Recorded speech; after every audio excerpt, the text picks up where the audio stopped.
নমস্কার, আমি অ্যাস্ট্রোলজার এবং বাস্তুবিদ জ্যোতির্ময় আচার্য। শুক্র গ্রহ 12ই ফেব্রুয়ারি সোমবার রাত্রি 3:53 মকর রাশিতে প্রবেশ করছে এবং মার্চ মাসের 7 তারিখ পর্যন্ত থাকবে।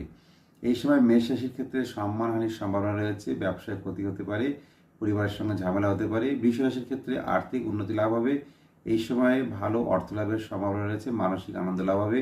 মিথুন রাশির ক্ষেত্রে ব্যবসায় উন্নতি লাভ, এই সময় বিবাহে শুভ ফল পাওয়া যাবে। কর্কট রাশির ক্ষেত্রে প্রেম এবং রোমান্টিকতা বাড়বে, অবিবাহিতদের ক্ষেত্রে বিবাহের সম্ভাবনা, শিক্ষায় ভালো ফলাফল পাওয়া যাবে। সিংহ রাশির ক্ষেত্রে বিতর্ক থেকে পরিবারে ঝামেলা, স্বাস্থ্য সমস্যা হতে পারে। কন্যা রাশির ক্ষেত্রে প্রেমে উন্নতির যোগ, ব্যবসায় উন্নতির যোগ।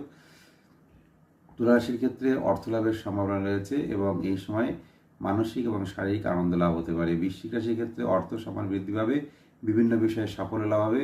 ধনু রাশির ক্ষেত্রে বহু অর্থ লাভের সম্ভাবনা, তবে ব্যয় বাড়তে পারে।